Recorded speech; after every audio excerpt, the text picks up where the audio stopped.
Christina and we're talking test tips. And today we're going to talk about how to use the passage effectively when answering the SAT and ACT reading questions. Today we are going to focus on the SAT and ACT reading questions where you must return to the passage. And we're going to take a look at how to return to the passage with a purpose, how to use those line references to your advantage, and how to answer correctly those SAT reading questions that ask which line best supports your previous answer. Let's start with how do you decide if you should return to the passage to answer a question? Well, the key here is that you don't want to rush back to the passage. You only want to return to the passage if you know what you are looking for or if you know where you need to look. So when you read a question, first confirm in your own words that you understand what the question is asking, and then see if you can answer the question in your own words. If you cannot, then determine if a look through the answer choices might allow you to eliminate some choices. In other words, maybe you don't know what the correct answer is, but you know what the correct answer is not. Then, before you go back to the passage, restate in your head what you're answering, right? What are you looking for? Then return to the passage and efficiently find your answer. Because remember, you only want to return to the passage if you know what you are looking for or where you need to look. So sometimes a question will include a line reference, and the temptation is to immediately go back to the passage and reread. But you want to follow the same protocol that I stated before. Rephrase the question, try to answer it in your own words, eliminate any choices that you can, and then return to the lines referenced in the question with a clear purpose. What are you looking for? For example, let's say the question asks, the main purpose of lines 7 through 9 is, well, in order to answer what the main purpose is, you must also think about what the purpose of the passage as a whole is. So you are not going to read lines 7 through 9 and the rest of the passage, but you may need to read a little above and a little below line 7 through 9 in order to better understand these lines with respect to the rest of the passage. So yes, line references tell you where to look, but you still must know what you are looking for before you return to the passage.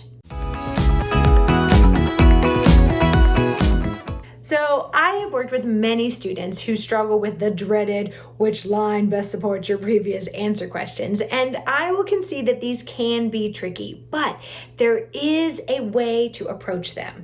So first, you must decide if you're going to answer the questions in order or in reverse order.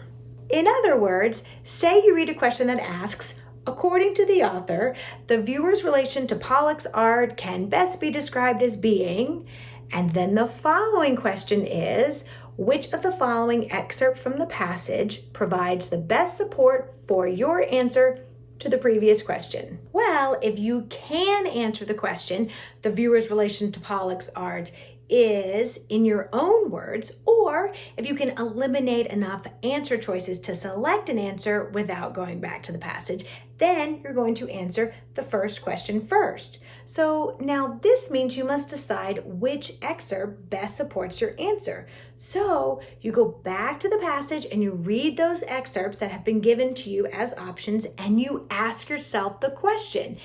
Each time you read, you ask yourself, does this describe the viewer's relation to Pollock's art? But you already know the answer, so you already know what the excerpt is supposed to support. So what you're really doing is you're looking for text from the passage that can be rephrased into the answer that you have already selected. If, on the other hand, your first inclination upon reading that first question is to head back to the passage, well, then you want to do the second question first. So you're going to use the answer choices as clues for where to look in the passage, right? But you are going to read a little above and a little below the excerpts, and you're going to ask yourself the question. Does this describe the viewer's relation to Pollock's art? And you will know if you have found the correct support from the passage because it will contain the answer. So, can you answer the question based on what you read? And if so, then you answer that second question first and you use it to answer the previous question. So, don't let these questions trip you up. Rephrase the question, answer in your own words if you can. Read the passage excerpt, rephrase it. Does this answer the question, or does this match your answer? And yes, it really is this straightforward.